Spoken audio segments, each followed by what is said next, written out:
for being here. It's hard to describe how good this feels. Martha, how are you? Today. Farming is a challenge and a half, and a bit more. And I was chatting with somebody the other day, and I said, "This is really stressful stuff." It is, but you know, I'm amongst people here. I'll back up. There was a fairly famous anthropologist named by Joseph Campbell. I don't know if many of you know who Joseph Campbell was. Joseph Campbell, I love this quote. He said, "Follow your bliss in life. If you follow your bliss in life, it will be very satisfying." That's the only way I think we get completeness in life, if we follow our bliss. In this room, with these people, there's many who's followed their bliss. Lil, Danny,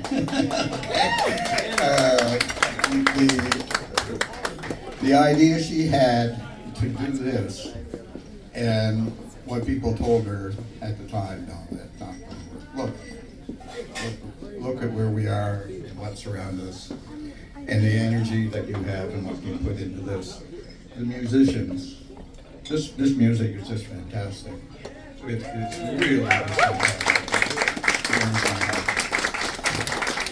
If I hadn't followed my bliss, I wouldn't be farming. I've had a kind of an interesting past and I've done a few different things. But farming started with me when I was a youngster. I grew up down around Digby area. My family comes from Digby Neck. And both sides of my family from there were either subsistence farmers or fisher people. And many summers I spent with my uncle in Centerville, who was a farmer, and farmed with horses, and very spiritual man. I don't know if you know the hymn, "How Great Thou Art," but we'd be out in the field and he'd be just singing that away, and it just kind of touched me. But it was a good time in my life as a youngster. There was a lot of trauma around in my life in different places, but that was a kind of a haven for me. And I carried that, I guess, through my life, that sense of being near the land and the importance, and I think that the spiritual element of that. And I went to university and did some different degrees and worked in the social science field for quite a few years. Before I did that last trip, I did get a farm. I had a farm going in the 70s over near Canning, and it was more of a conventional farm at the time. So we grew hogs at that time was a big thing, and apples. I had some beef and grew some grain. And I had a spiritual awakening in 1980. No, I think it's a little earlier than that. Early 80s, and it was a calling, and it was a calling to go back to school. So I went back to school and did a degree in theology, and a master's in psychology, and ended up working in the correctional system up at Dorchester in New Brunswick, doing programming. And I was at Westmoreland, and Westmoreland is actually a farm camp. Yeah. Okay. And that felt very good for me to be there. I sold the farm I had to respond to the calling and went in that direction. Anyway, and I met my current wife working in prisons. And she had a farm background as well. She came out of Quebec and grew up on a farm there with a father who managed it. So together in 1996, we were looking for a property. We had just started a family. And this place in Kingsport had been sitting on the market unbelievably for a year and a half, and we decided to buy it. And it's been a labor of love, but also many other things. There's so much you have to kind of deal with in respect to farming. So we created a farm that's a throwback, I think, to a generation before. It's very mixed. So we have livestock, we have beef cattle that we grow, which are completely grass-fed. We had laying hens. Uh, we had a little issue with the marketing board a few years ago. We had too many. So we've got that mixture of livestock. And then we've got a variety of different kind of fruit. We do strawberries, pesticide-free, and we've been running a U-pick for years. When I was a youngster on my uncle's farm down in Senegal, he grew strawberries. He never, in the 50s, there were no chemicals. Well, there were some around, but never used chemicals and stuff. So he was growing these vegetables for himself, but strawberries for the neighborhood. So we started this, and I was thinking, gee, if he did that, why can't we do that? So we started growing strawberries and not spraying them. Now, strawberries, if you don't know it, are one of the worst. They're the number one of the top 12 worst foods that absorb chemical. So they're porous. So when they're sprayed, they draw the chemical into the berry. So that's been a hit for us. A lot of people come to our U-pick and enjoy, who've had food allergies and things, and enjoy the strawberries. So I thought, well, the climate's changing a bit, and in the years past, people had grown peaches in the valley, and so I said, well, why don't we try growing peaches here? So we're growing peaches as well, and again, we go pesticide-free. We use some organics on the peaches to help us deal with fruit rot and that kind of thing. So we do raspberries. Guess what the most imported fruit in Canada is? Anybody got an idea what the most imported fruit in Canada is? Somebody said it over there. No, the most imported food, and you would think it would be bananas, is table grapes.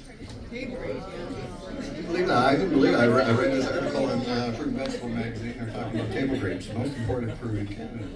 So we've set out a few table grapes recently. Not a lot, but just some to have on the farm. And then we just moved into blackberries. We're trying to get some established.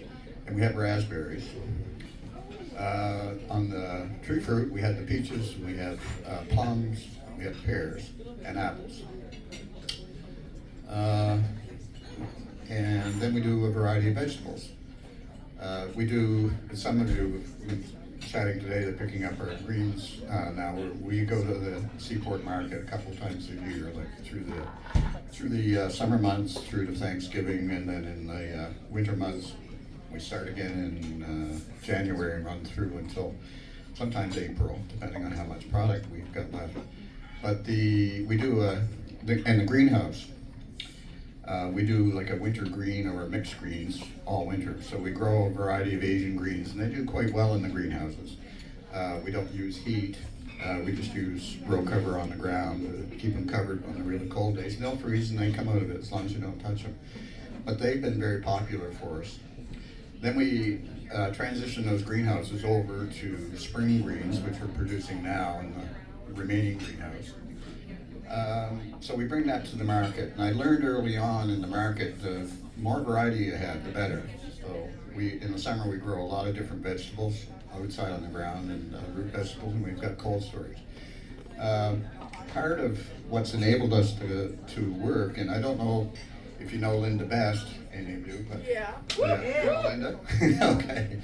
FarmWorks is a local organization that Linda started here several years ago. It's an investment opportunity for people to put money into CEDAs, they call them, and then lend that out to people. Particularly, she's very concerned about the food industry.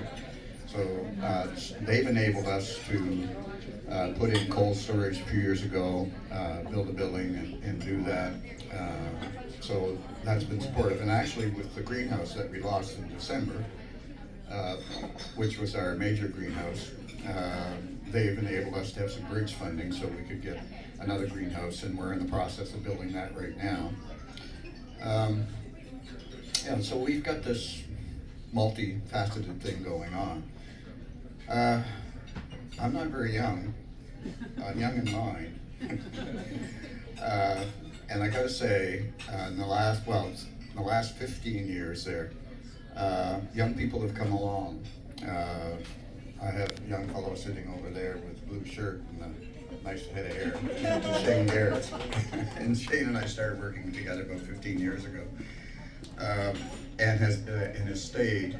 And then Kathleen here, these two gals, we use the Workaway program and the Wolfing program. And Kathleen, the Indonesian young lady here, started with us, I don't know, 5 or 6 years ago she came, and now she stayed in Nova Scotia and is doing community service work, which is great, around community, enabling newcomers to integrate in the community. Alexa behind her there in the white shirt is, we'll have to leave early today because she's leaving from the airport, but she's from Germany and she's been with us for close to a month. Terrific individual, becoming like a daughter. So we've had, I don't know, probably 35 to 50 people over the last few years come and stay with us and work, and we become quite close when they're there. Now Lindsay here is another kind of Shane type. She's local, but she's been with us for a few years as well. So this young energy is what kind of keeps me going. When we lost the greenhouse in December, a week before, I had a heart attack. So last year, 2023, was terrible on the farm. We've lost so much. We lost the polar vortex, took out our peach crop totally.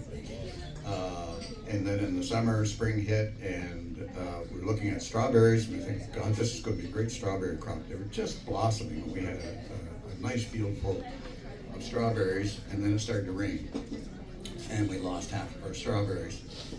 And then we were trying to keep different vegetables going through the summer, and some we've been able to survive, and other stuff like cole crop, broccoli, cauliflower just rotted. We planted it 3 times, I think, some of that stuff, and we just kept losing it. And I knew I was high stressed all summer, and my heart started acting up in July, I think it was. And went along, and September I really had an issue, so I went, made an appointment, and had a stress test in November, but they missed it. And 3 weeks later I had a significant heart attack, which was the first Saturday, I think, in December. So they turned me around pretty quick, got into the city, got a stint put in. I got back home Monday, and we had a big windstorm that Monday. So I went out and everything was okay. That greenhouse survived that windstorm, but the second Monday, we had sustained winds of over 140 kilometers that night, just coming directly off the water onto that greenhouse, and it destroyed it. It was an older greenhouse, but and then we had a full winter crop. So I was down and out from the first event, from the heart attack, and then this hit, and what do I do at this stage? And I'm 76. So do we continue on? Do we just say, okay, scale it back or move away from it? And I'm a spiritual person, and I got up one morning and got on my knees and I prayed, God, what do I do? Should we rebuild this or not? Within a half an hour, this lady calls me, this Christian lady, says, Kevin, I've been praying and God just spoke to me. And she made a donation for $1,000 to the rebuilding of the greenhouse. That was within a half an hour. So I said, I guess, well, I'm getting a message in a direction here. So, and that week, somebody else did the same. So it enabled us to get the mess cleaned up and move on. I said, okay, we'll order a greenhouse. The recovery from the heart attack's been a challenge. I did some damage this time to it, and so I've been kind of trying to get my energy back and work away at things. And it's been discouraging. You lose your energy, or you got something going on inside your body that you can't control. And I like to work. That's one thing that's part of my bliss, is being able to physically work and do things. So I've been, with the support that I get from here, and they're very supportive, and they know my situation. We continue on. And I'm following my bliss, and I hope to end my days doing what I love to do, and I love to farm. So this is a part of my story, but our story, and thank you all again, everybody. Oh, by the way, the door prize might be a pie baked by Lil. Well, yeah, well, I want you to help me pick. We'll start picking a couple door prizes, but I will add, his produce is so delicious. And when I go to the farmers markets, it's so important, and I urge everyone to do this. Go to the farmers markets and go to Kevin, see Kevin over the Seaport Market. His carrots, his apples, oh my, I bought 2 boxes from your Cortlands for the monkey, and the carrots and the vegetables, and his greens, his onions.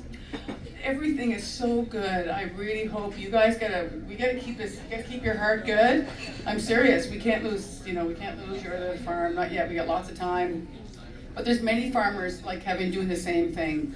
And when I went on his farm, I could just feel the carbon sucking down from the atmosphere into the soil. The way he's farming, he should be rewarded at carbon farming, because there's good farms, there's not good farms. He's got the good farm, non-spray, sequestering lots of carbon, cleaning the water, feeding us highly nutritious food. It's just the best way. And we've got farmers here in Nova Scotia that we have to eat that food. We really do. I drive everybody over, forget about the grocery store, go over and do all the vegetables, the onions, the carrots, potatoes, the fruit, the vegetables. You will moan through them. They're so delicious. I've had most of my kids, want to eat all my carrots because they're really good carrots. But yeah, it's top quality. Once you're hooked, you're hooked. And yeah. So we're gonna do a door prize. You're gonna. I don't have my glasses on. You probably. Oh, you got glasses somewhere. We won't be able to read the name. There we go. I'm gonna give 4 of these out, but 2 now, and then we'll 2 the next time around. Sure. And thank you all again. This is just so amazing. So everybody's gonna go to the farmers market, right, and go buy all their groceries. Yes. We're gonna do this. If you honestly want food for the future for our children, you have to do this. This is not a fluffy thing. This is a have to do. I can't read it. Nancy.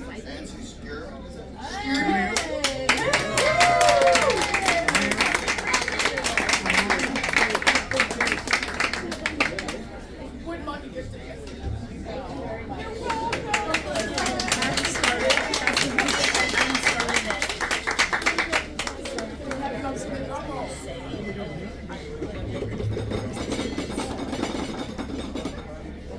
Lynn Soller.